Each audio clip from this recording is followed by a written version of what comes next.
Hello, everybody. Happy Friday. We all made it to Friday. And I'm going to give you all just a minute to get connected. I see a lot of people still getting connected, getting their screens on. Welcome, welcome to all of you. I am very happy to see all of you today. We're going to have a great conversation.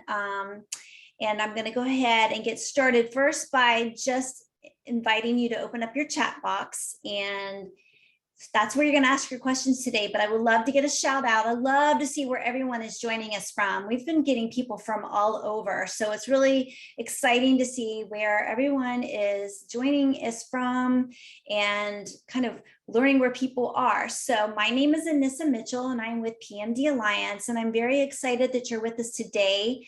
We're going to be having a discussion as part of our legacy series. We actually have a two-part legacy series. We have one today and then one again on the 22nd. And today is on how planning can bring clarity and positive change in your life. And we're going to be talking about the 5 wishes, which is a communication tool for your personal, emotional, and spiritual wishes, focusing on those things, which is actually a really good document, but it's a great tie-in to the conversation we had on Wednesday. If you were in the program that we had, we were talking about the mind, body, and spirit, and then communicating those things with our physicians. This one is also that, but it's going to be talking about, really thinking in terms of what is meaningful and important to you, how to communicate those things to your loved ones, who you want to be communicating for you if you are not at the position to make those decisions, and, communicating those to your healthcare providers. A lot of us kind of put off advanced care planning.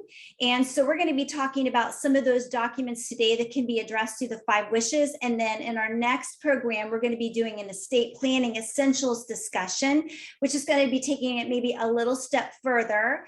But today we're going to be focusing on this lovely document, the 5 wishes. So I want to introduce our speaker today, which is Paul Malley. He's the president of Aging with Dignity, which is a national nonprofit organization, which is in my home state, Florida, in Tallahassee. And Aging with Dignity is pretty widely known for being the creator and distributor of this unique 5 wishes advanced directives, which is part of their Hope for Today project, which serves the elderly and those who are disabled and isolated and might need assistance. So it's kind of considered the living will with the heart and soul. And you'll understand why we say that as Paul gets into it, because it's more than just a document. It actually is a springboard for very meaningful conversations with your loved ones, and even helps you to kind of think about things that you might want done or not done and how you want to address them as you go through the transitions of life and maybe get to the end of life stage. And I'll be honest with you, I actually have already had some of these conversations with my own family, what kind of music I would want played at my memorial service. If I am, maybe cognitively impaired later in life, they say music is so meaningful to a person, but not if it's music they don't like. So I've already given them a list of things I really like and things I cannot stand. So don't play that music, play this music. This is the kind of food that brings comfort to me. Those kind of things are actually very important for your family and others to know. And so these kind of conversations are so important and meaningful. And that is a little bit of what the 5 wishes document gets into, as well as really helping you define who do you want making those decisions for you. I guess there's been over 30 million copies of 5 wishes distributed around the world and in 29 languages. So not every state is currently recognizing them, but we can get you that information of where it is available. And I know that Paul is much more able to explain all of this. So I'm going to actually invite Paul to start sharing his information, and welcome, Paul. Thank you so much, Anissa. It's great to be with you and with everybody on the screen. And I was with PMD Alliance actually last year. I think it was last summer, and may have met some of you then. But really just want to congratulate the Alliance too, and thank the Alliance for the work of putting together these discussions. I know this is one of many that are provided through the Alliance, and I skimmed through the topics, and it looks like they're all really useful and helpful and wonderful to everyone out there. And I should probably attend more of them and participate in them. But I thank you for the invitation to be here. And thanks to everyone who's joining us live. I think this is officially good afternoon in all the time zones. I know we have folks in California and Arizona, and I saw a few fellow Floridians, I think New Jersey. I saw Waukesha, Wisconsin. I love Waukesha in that area, and lots of, and Michigan. So we're spread out all over. And Aging with Dignity, the nonprofit organization that I've been with now for a little over 20 years, is based in Florida, but we work nationally and internationally. So what we're going to talk about today is relevant everywhere. And Nisa mentioned that that there were a few states that had some extra hurdles to jump over, and I'll talk a little bit about that. But 5 Wishes is helpful everywhere in all 50 states, and it meets the legal requirements almost in all of them, in about 46 states. So we'll talk a little bit more about that. But just to set the stage for the broad context of the conversation today, and what I hope to offer to you and to provide for you, I'm going to share some of what I've learned over the past it's now about 23 years that I've been working with Aging with Dignity and directing our 5 Wishes program. And also, you know, I think part of what I can offer is the information that I know from the legal side and the clinical side.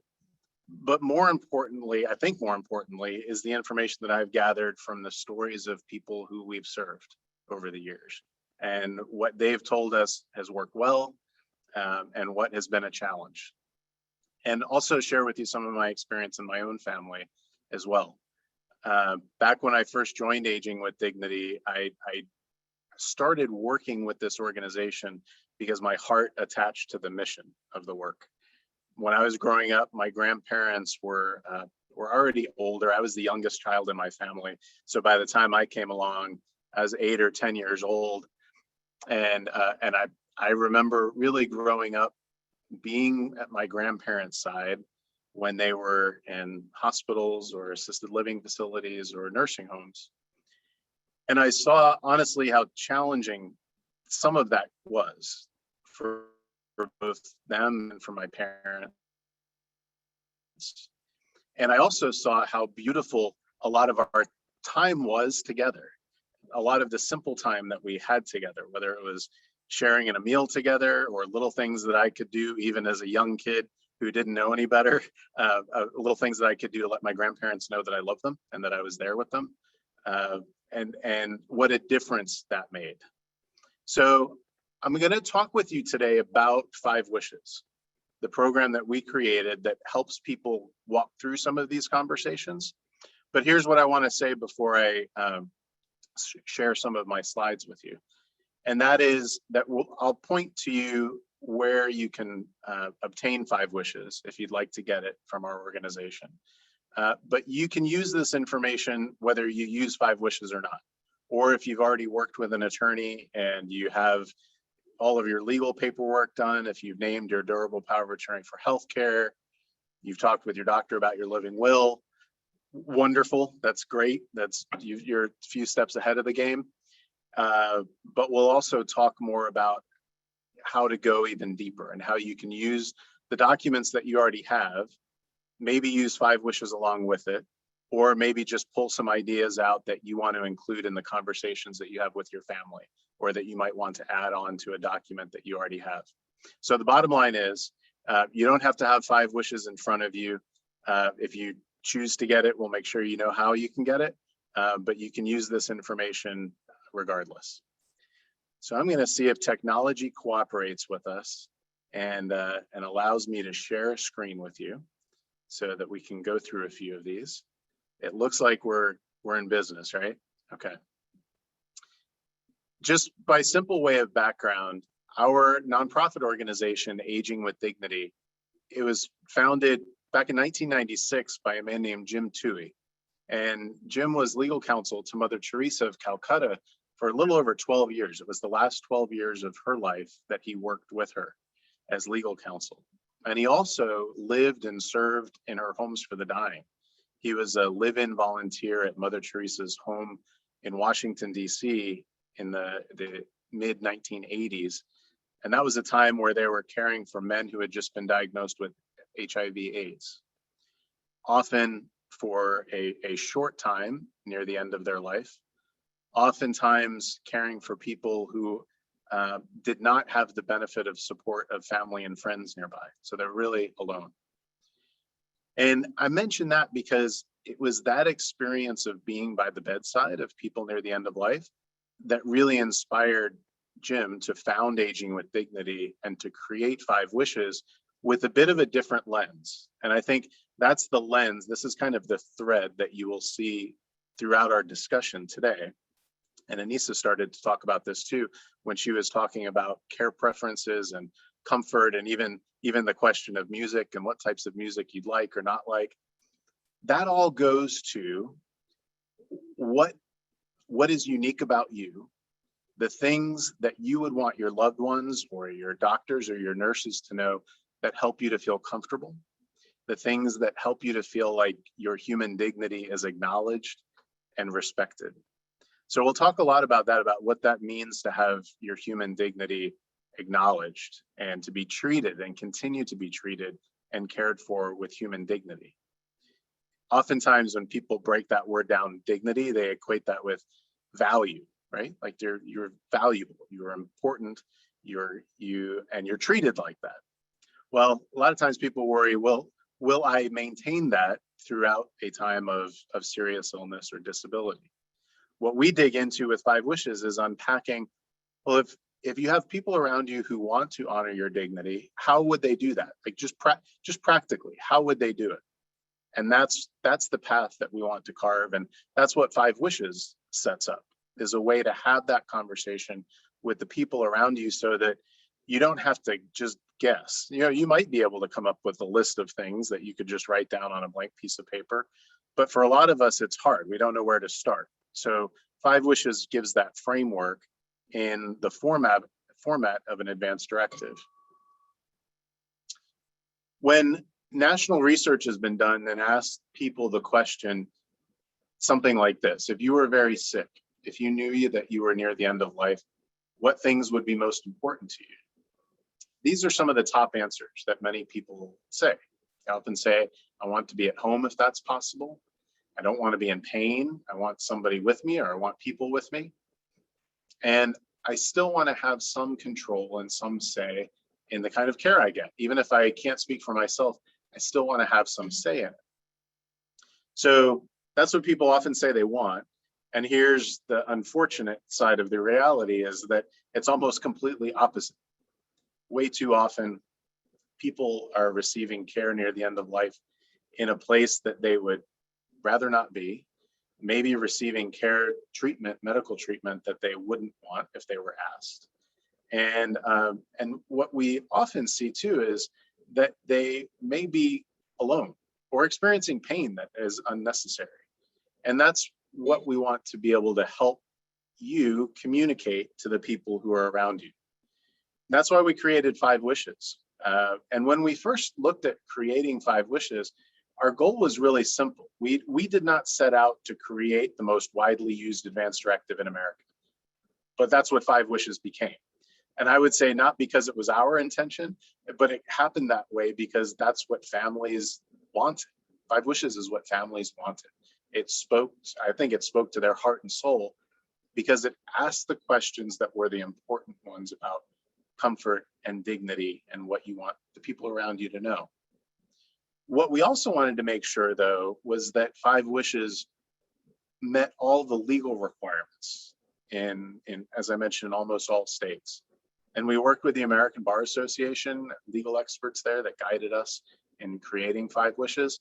And so we're grateful now that it meets the legal requirements in 46 states. So you don't have to combine it with any other state forms or advanced directives in 46 states. So, you know, that leaves 4 outliers, right? And those 4 are Kansas, Texas, Ohio, and New Hampshire. So I don't think I noticed anybody in the chat in any of those states. But if you have family that live in one of those 4 states, they can still use 5 wishes, and it's still illegal. It would still give guidance on their care. They would also want to fill out their state form for an advance directive, and they can get information on that from our website too at 5wishes.org. But our idea was we wanted to give people something simple and easy to use, written in everyday language so that you didn't have to have a medical or a law degree to figure it out. We wanted it to focus on giving you peace of mind and helping family and friends and caregivers avoid the guilt that's sometimes there if the person has not given any instruction about what's important to them. Because you may have walked this road in your family or with your friends where if somebody hasn't given any instruction and they lose the ability to communicate and to make decisions for themselves, then that really puts their family or their close friends or their doctors and their nurses in this difficult place of wanting to do the right thing, but just not knowing what that right thing is. And really, that's what these conversations help to lay the groundwork for. I would submit, and I've observed, that this simple idea of wanting to take really good care of the people we love, just simply wanting to take good care of the people we love, I think that's one of the greatest desires that unites all of us across geography, any kind of cultural divides or diversity. I think we almost all universally, we want to take good care of the people we love and we want to do right by them. The challenges come in if we don't know what that is. And that's where these conversations and 5 wishes comes in, because it answers some of those practical questions. So I'm going to run through a few of the highlights of 5 wishes. And again, like I said, you don't have to have it in front of you. You don't even have to use it to benefit from it. If you have an advance directive or a living will that you've already completed, either maybe with your doctor or with your lawyer, I'd go back to look at it to make sure it includes some of these things. And if you have a document that you created a long time ago, whether that's 5 years ago or 10 years ago, remember, it would not have expired. So there's not a magic date that it is no good anymore. But if it's a document that you filled out a long time ago, I'd encourage you to go back and look at it and make sure it still reflects what you would want today. Make sure it matches your preferences today. And if it has been a long time since you've completed an advance directive and signed it, then I'd really suggest that you update it, whether it's 5 wishes or any other document. Because here's the context the picture that I paint for you. Imagine if at some point in the future, you're not able to speak for yourself. And somebody has an advance directive that you completed, but you completed it 10 years ago. And if somebody asks a question then and says, well, I'm not sure if that reflects what my mom or dad would have wanted today, you can see how it would be helpful to have a document that was created more recently. So that's why I'd really encourage you, if you have an existing document, go back, make sure it reflects your wishes today, and even still update it if it's been a long time. Wish number 1 is similar to what you might know of as a durable power of attorney for healthcare. This simply lets you name somebody who you trust to be your voice if you're not able to speak for yourself. And something that is important to know about this is that this person could begin to speak for you even if you're not in a terminally ill situation, even if you're not approaching the end of life. The criteria here is simply whether or not you're able to make your own medical care choices. If you can make decisions and consent to medical treatment for yourself, then you're in charge. You're making the decisions. But if something happens, and even for a period of time, you're not able to think clearly, maybe you're in a car accident, maybe you're recovering from surgery, then it would be important for your doctors to know who they should talk to and who you trust to make decisions. So that is what Wish 1 provides for you. You should also give some thought to when you update your wish 1 too, so that you could give thought to if your wishes have changed. If you had a change in situation, somebody in your family had died, change in marital status, change in family relationships, any of those things would be things to update. And look back at your document and make sure that it's still accurate. Wish number 2 gets into more clinical questions about life support treatment and when you'd want it or not want it. And this is a place where a lot of people really give some extra thought. So they want to give thought to when you would want to give instruction regarding life support treatments. Either say, in this case, I would want it. In other cases, I might not want it if it would only delay the moment of my death. That's what, those are the questions that Wish 2 presents and gives you the chance to think about and talk through. And I'd really encourage you, to, as you're thinking about this, it's a great thing to take to your next doctor's visit and talk about it with your doctor, talk about it with your family, so that you don't have to make these decisions just completely on your own, in a vacuum without information. So don't be shy about asking for information, particularly from your doctor as it relates to your clinical condition and prognosis and trajectory, especially if you have questions about any challenges that would be presented to you based on your personal medical condition, and ask for clarification about that. It's a great opportunity as you're filling out your advanced directive to talk with your doctor and ask for that personal kind of contextualizing of your condition and what questions might come up. So then from there, after wish 1 and wish 2, wishes 3, 4, and 5 really get into more of the personal care preferences. So wish 3 talks about pain management. It asks the question, if you would want your pain managed, even if that means that you'd be drowsy or sleep more than you would otherwise. And that context kind of changes the equation a little bit for some people. I was with one couple as they were filling out their 5 wishes, and they got to this point at wish 3. And the husband said, well, the most important thing to me is to be awake and aware and present with the family for as long as I can be. And I'd be willing to be in a little bit of pain for a little while if that meant that I had more time to be present with the family. Are you nuts? If it hasn't been said yet, it's not going to get said. Give me whatever you got to give me. I don't want to be in pain. And that was her main thing, right? Her main thing that she wanted her husband to know and her family to know was that she did not want to be in pain. I think it was probably her biggest concern or her biggest fear also. And this gave her a chance to say that.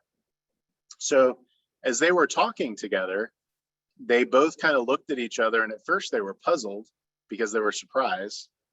But then they said, okay, well, if that's what you want, that's what we'll do. And it was interesting there because that was just such a simple, a practical example of how, even if we know each other really well, and this couple had been married over 50 years, they didn't even think that they needed to have this conversation at all, because they said, well, we know each other, I know this person better than I know everyone else in the whole world. But when it came to this question, because they hadn't talked about it, they just weren't sure, or even more than not sure, if they were called on to make a decision for one another, they probably would have guessed wrong. They probably would have done what they wanted for themselves just because they didn't know what their husband or their wife wanted. But a simple conversation could make it known.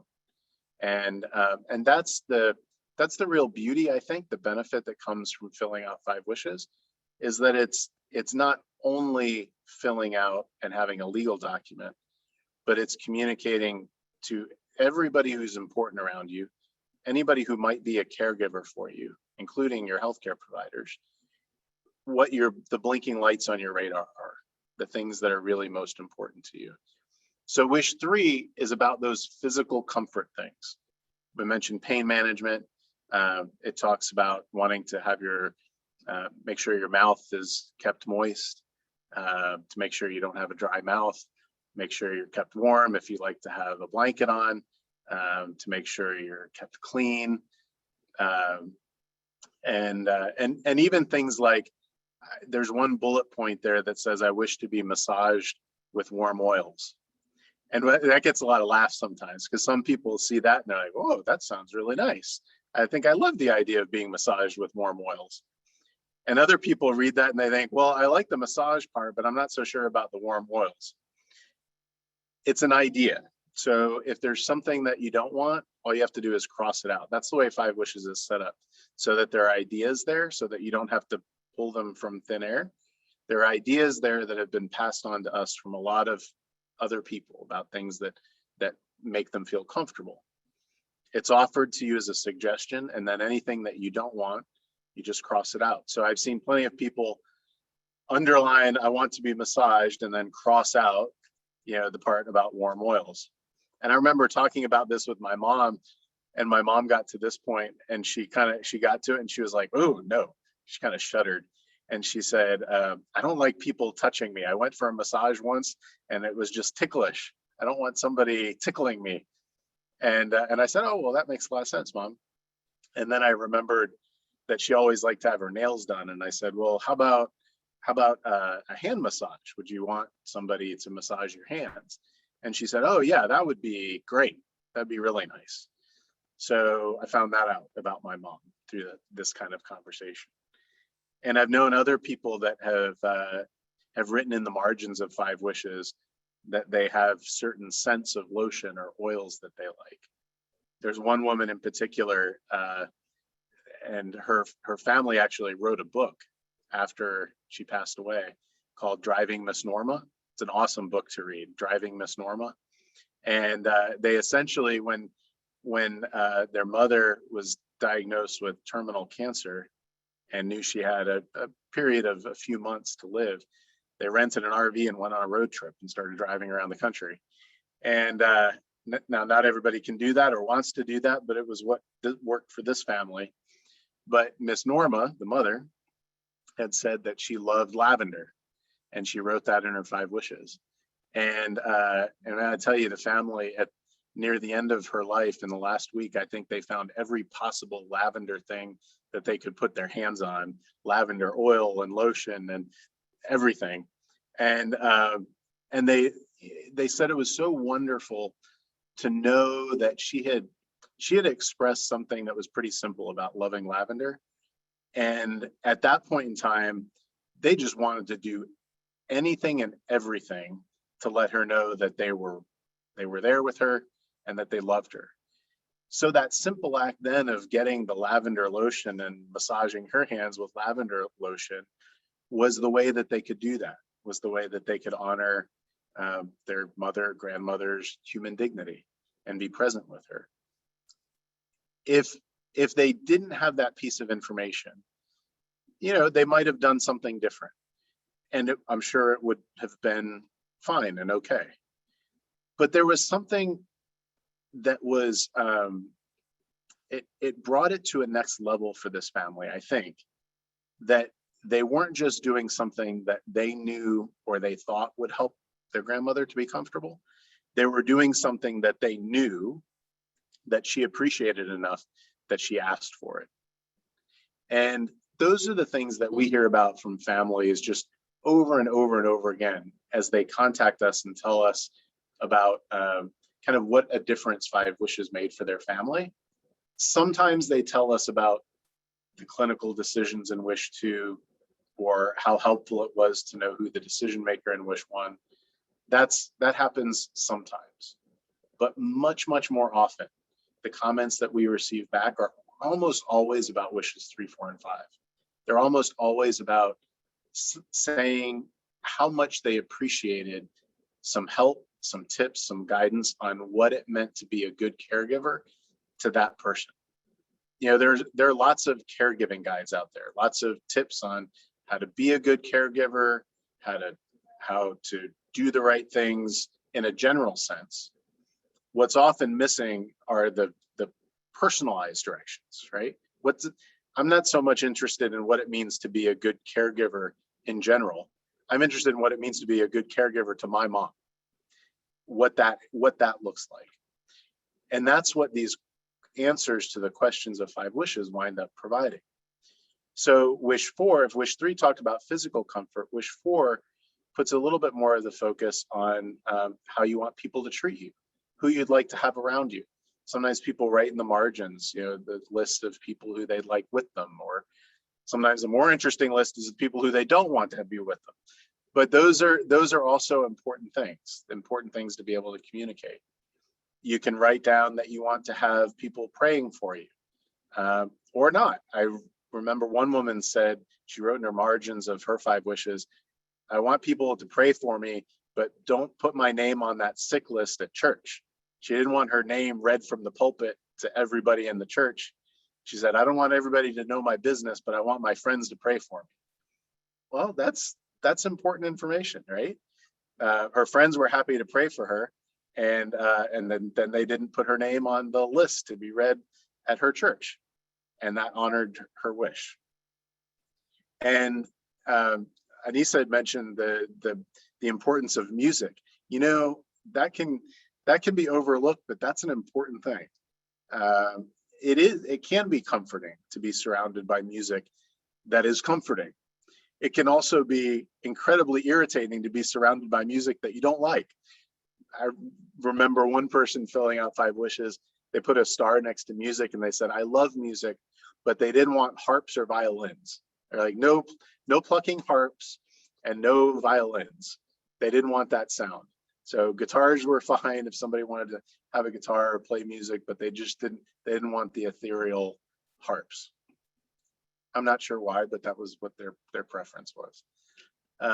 And others will have like actual list of music that they like or songs that they like. And today, especially with visitor restrictions in hospitals and health facilities, I know some people have made playlists or told their kids or grandkids to create a playlist of songs that they like so that they could have it, on an iPhone or an iPad or share it virtually, but by a virtual visit.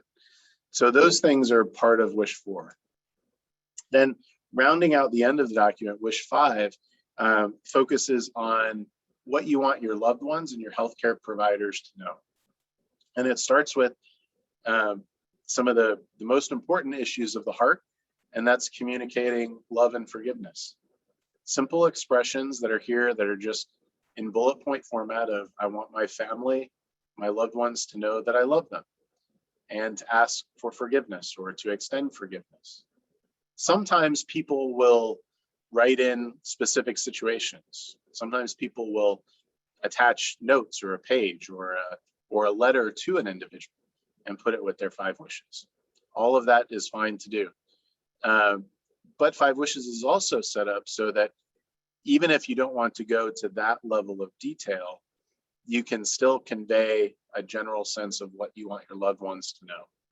And that expression of love and forgiveness often winds up, it's often one of the most important things that people want to be able to convey. And sometimes it just doesn't happen because we're distracted by so much else, the clinical side of things, the logistics, or we're just not able to speak for ourselves. So that's where wish 5 comes in giving that ability for you to convey to your family or your loved ones some of these things that might be at the top of your mind or the top of your heart to be able to convey. And wish 5 also gives some prompts for what information you want your loved ones to know for after you've died. Wishes for a memorial service, a funeral service, if you'd want to be buried or cremated, how you want to be remembered, those types of things that are just posed in simple prompts. And you can write a couple lines down, or again, you can attach pages if you have additional things that you'd like to say. So if you have 5 wishes and you have filled it out, then once you've filled it out, it's pretty easy to finalize. You want to sign it and sign it in the presence of 2 witnesses so that 2 people can witness your signature and they can sign it. There are a few states, but only a few, that require notarization, and some states allow you to have one notary instead of two witnesses. But all the guidance is there in 5 Wishes, so that if you follow that guidance in that direction, then you're all set. There's also a place on our website at 5wishes.org, where if you go to 5wishes.org/activate, then you can provide your name and your email address and your state, so that we'll keep you updated if there are any changes to state law or anything else that you need to know about. Then lastly, as you think about how you communicate to your family and your loved ones, I would say one of the most important thing is to start at the place where you feel comfortable. If you feel comfortable starting at Wish 1, that's great. If you feel more comfortable starting on the personal care preferences and thoughts about comfort and physical comfort and what you want your family to know, then start there. And one of the best ways to do it, whether you're starting with holding 5 wishes in your hand and you're starting with Wish 3, is to share some of your own experiences. These could be experiences with family that went really well, or it could be experiences that went really badly, and you paint a picture of, here's what I hope will happen, and here's what I really want to make sure to avoid. Those are helpful things to be able to pass along. Then lastly, before I turn it back over to PMDA and look at some of the questions that you might have and talk through some of those, is just that I want you to know that our organization is here to answer any questions that you have. There's information about how you can get 5 Wishes. We have a national toll-free number that you can call to either order 5 Wishes, or if you have any questions about 5 Wishes. There's a website, it's 5wishes.org, 5 spelled out, F-I-V-E wishes.org. And I think that link is also shared in the chat column as well. And that's where you can find out more information and also order 5 Wishes. There, as a nonprofit organization, our aim is to provide 5 Wishes to everyone who needs it. We've never turned anyone away for an inability to pay. So certainly let us know if that poses a challenge. But we also kept the cost really low. They're like $5 for an individual document, and $1 per document if you get 25 or more to share it with your family. And there are some starter kits also that for a few dollars, like literally a few dollars, you can really provide a great benefit to your family and to people around you. And it's also now available in these 30 different languages. So for individuals or families or communities that have a member of the family who made these conversations in their native language, we provide that too. Sometimes it's not so much about comprehension and being able to understand, say, an English document, as much as it is about having a document and framing the conversation in a way that that speaks to their heart and their soul.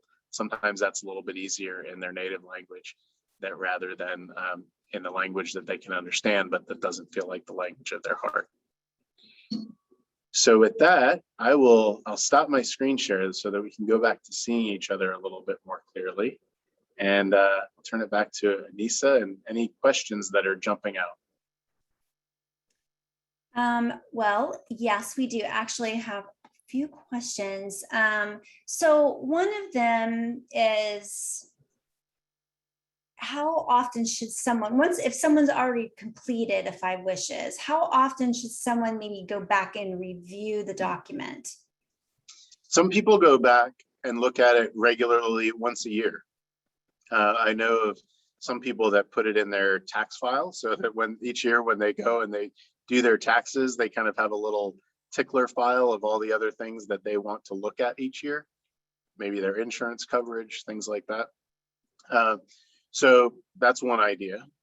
You also would want to make sure that if you do work with an attorney, you share a copy of your 5 Wishes with your attorney so that it could be included in your legal file. You don't have to have an attorney, it's not required. And in fact, for some people, that's the reason that they have not completed an advance directive, because they don't have an attorney or they think it's going to be too expensive. So that was part of our rationale too in creating 5 Wishes, was to provide something that was very easy to use and not hard to get, and share with family. And so when you're completing this, is it recommended that you have someone help you with this, like a professional? You could, but when we created 5 Wishes, the idea was to really empower you to be able to make these decisions for yourself. So it's not required. You don't have to fill it out, say, with an attorney or with the help of a doctor. But that certainly is good to be able to talk it through if you have questions. The intention with 5 Wishes is that you should be able to sit with it at your dining room table or in your living room.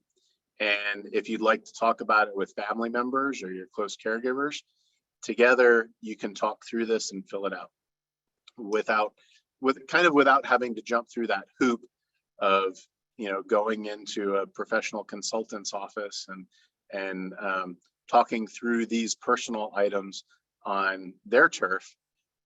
We wanted to provide you something that you could really have the steering wheel and sit in the driver's seat and steer this conversation in the way that you want to. Having said that, though, it is always very helpful to have some outside advice and guidance and to talk it through, especially on the clinical side. If you have questions that are really meant at understanding your medical conditions and what changes would be likely in your medical condition and what that might mean for you and what decisions you might need to make or your family might need to make or your healthcare agent would need to make, those are the discussions that should happen with your doctor. Okay. And I love how this document prompts people to have these conversations like pain management, because we don't necessarily think about those when we're thinking about doing a living will or a healthcare power attorney. We're thinking of, like, if we're in the situation we can't speak for ourselves, this is what you need to know, but we don't necessarily think about pain. And I guess we do assume what our loved ones would want, or that they know what I would want, but maybe we never really had that conversation. So I'm curious, in your experience, how much have you found people to really not have been on the same page with this kind of a conversation? Yeah, it's more common than most people assume.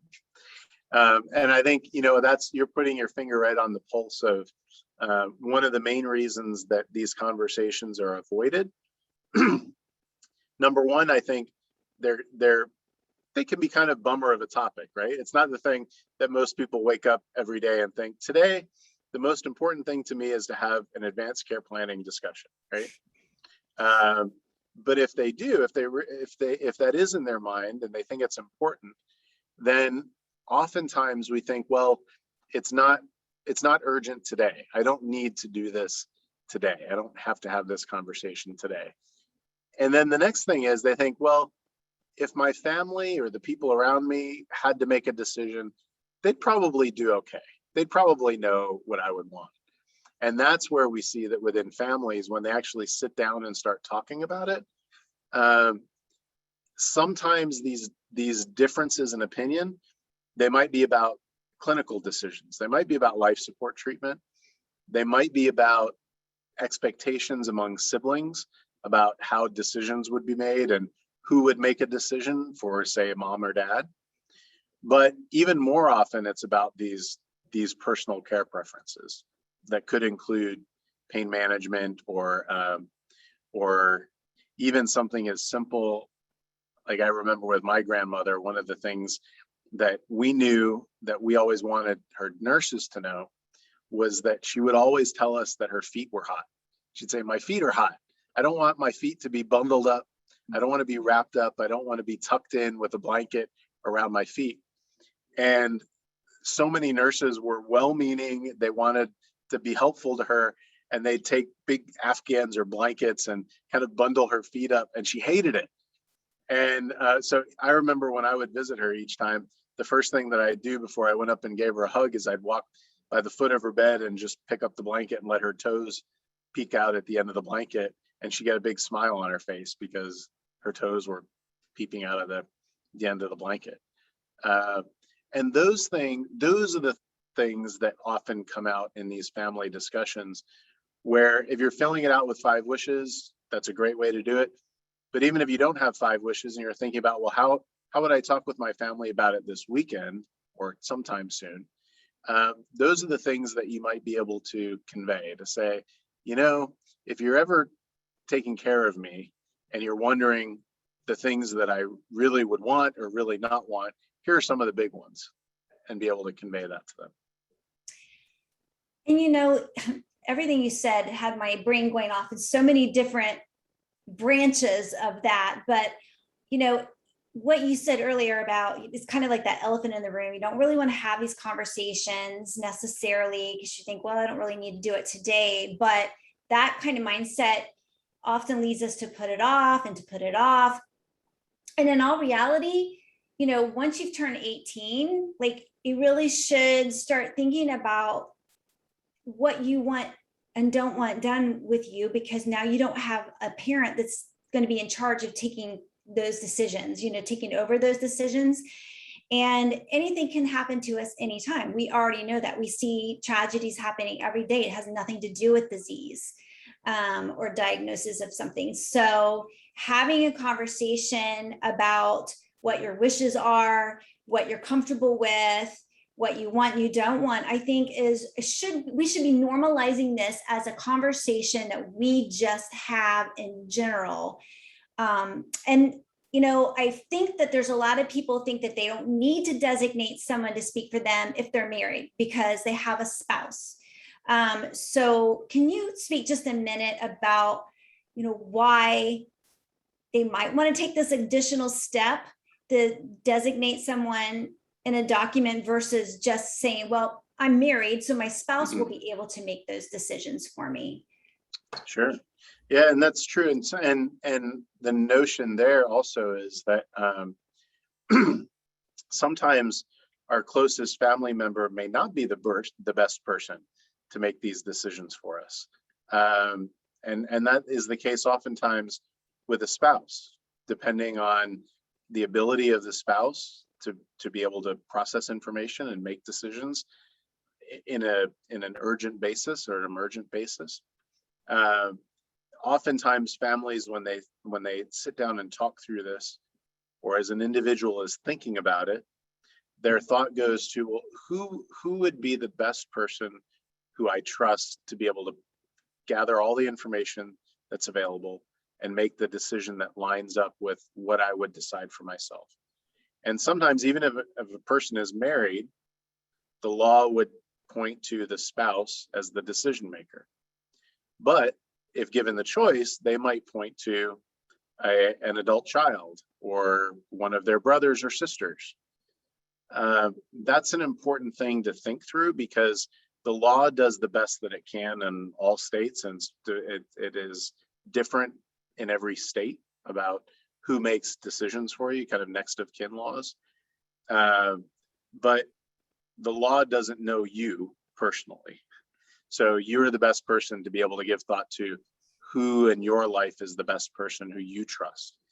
And even if that is your spouse, then it's still good to affirm that, right? To be able to put that down in a document and say, I've appointed my wife to be my healthcare agent. And then the second choice would be, say, my son or another adult child. That affirms what your choice is, rather than just leaving it to chance or leaving it to the law to determine who gets to decide for you.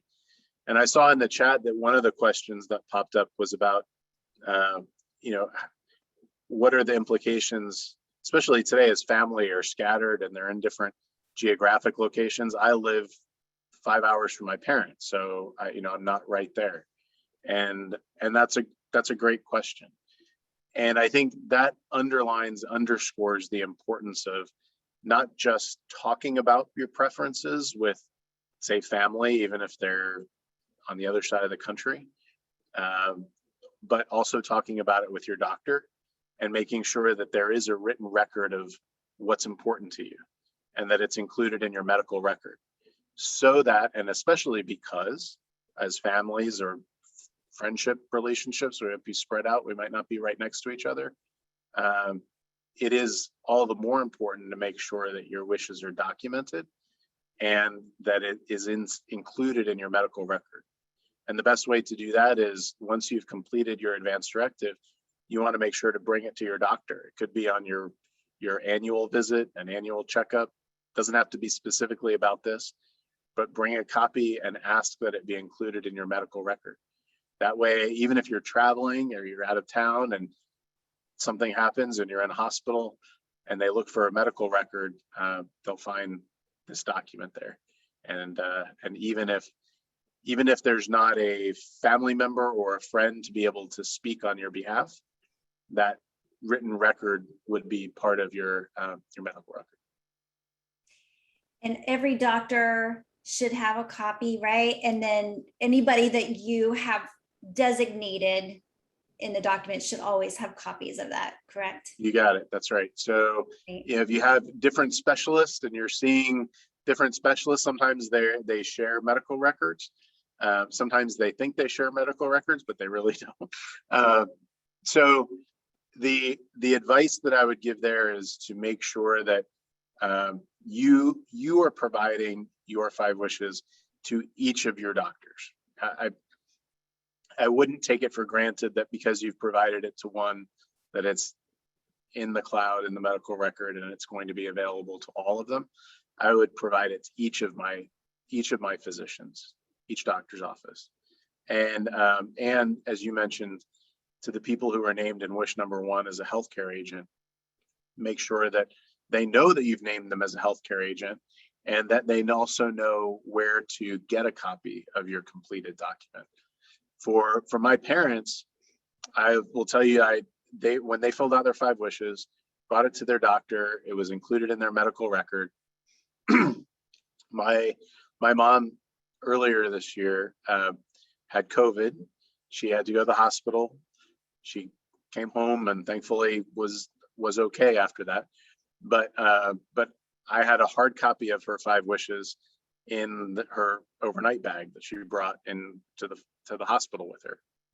And one of the first nurses took it out and was going to make a photocopy of it and put it in her hospital record, and it got lost. And of course, I wasn't able to visit her. I wasn't able to go up to the room and find it. So I had a scanned version that I had on my phone, that I had a PDF of my mom's 5 wishes that I was able to email to the social worker who was looking to complete her file in the hospital. Well, and I'm glad you talked about that. So those things are helpful if you have somebody who would have access to a document that they could send on your behalf.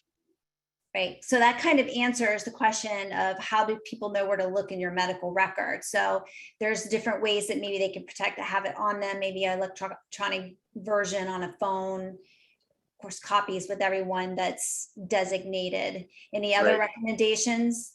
There's also on the back page of 5 wishes, there is a wallet card. And on that wallet card, you can indicate who your primary care physician is and where your copy of 5 wishes is located, and that you can keep in your wallet. So I had a question, and this person is wondering if 5 wishes has designed a customized version for people with Parkinson's. Oftentimes they're not living at home in stage 5.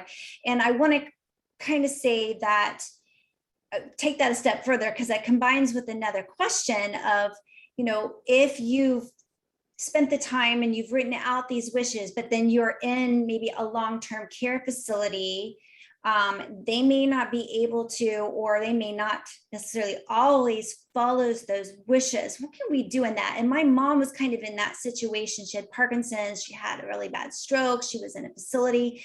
She didn't have this document, but we were very clear, and she was very clear about things that were of value and importance and comfort to her. And, always didn't happen because of lots of different reasons. So, what kind of recommendations do you have in that situation? And is there something customizable for Parkinson's? So we have not created that yet, but perhaps that's an opportunity for us to work together with PMDA. But so we have not created that yet, a specific tool for people with Parkinson's and kind of translating this. But we've provided 5 wishes to many people who have used it in guiding care over a long period of time.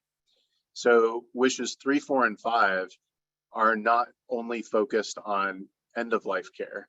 They're really focused on providing care at any stage of life, and certainly in chronic conditions and in situations where somebody is receiving long-term care, living in a place that's different from their home. I would say the answers to these questions become all the more meaningful and important, because then we really want to be able to, if the environment isn't perfect and a person wish that they could be somewhere else, that's certainly understandable. And then in that environment, what are the little things that we could do if it's professional healthcare providers or family caregivers? What are the little things that we can do that would still show that we are recognizing what this person said would be important?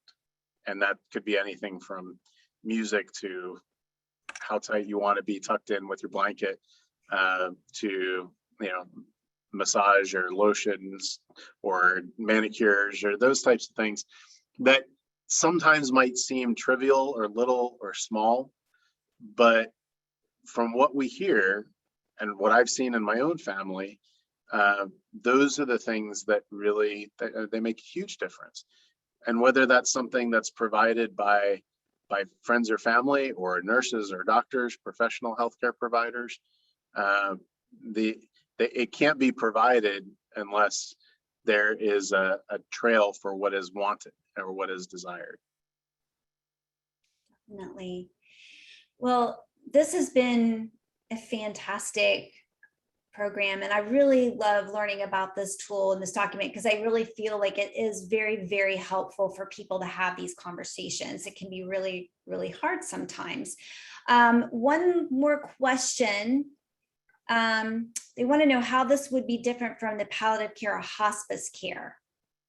So how does that all fit in?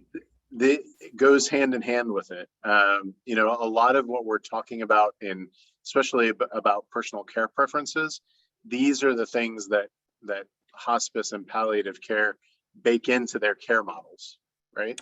These are the things that hospice and palliative care are focused on. So for that reason, a lot of hospice and palliative care professionals use 5 wishes, because this paints the picture for them of what good care means to this individual.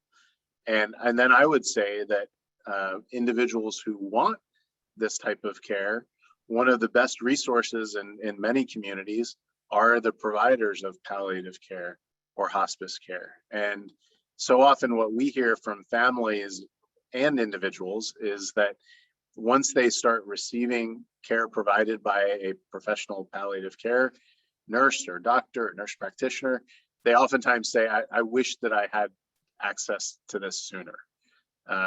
Very few times people say, I wish that I waited to access palliative care. It's often the reverse, where people say, I wish that I had accessed that a little bit sooner. Fantastic. Well, Paul, I want to thank you so much for your time and just all of this information. It's obvious how compassionate and passionate you are about this topic and this document and the work that you're doing through Aging with Dignity. For everyone, we did drop the links in there. We just put another one up. So if you want to save your chat so that you can make sure you have these links, because there's the Aging with Dignity, the 5 wishes where you can order the booklet. I think there's one other link just to the 5 wishes site. If you go to your chat box where you would write the chat and go over to the far right, there's 3 little buttons, and that says more. If you click that up, you can save the chat. That way you'll have the links to refer back to again. And I mentioned before that this is first in a 2-part legacy series. So we do have another one coming up on the 22nd. We're going to be going into more further an estate planning essentials. So it is going to go a little bit beyond just, you know, the living will and healthcare power of attorney. And this is a beautiful document, obviously, as Paul said, to utilize with those. But we'll be speaking with an elder law attorney who's going to be talking with us, Phoebe Harris. And from that perspective, so we hope that you will join us for that. And Paul, thank you for your time today. And I want everybody, if they would be willing to turn on your screens, if you've been turning them off, just so you can do whatever you're doing in the background, and give that wave of gratitude to Paul, because we really appreciate this time and fantastic program.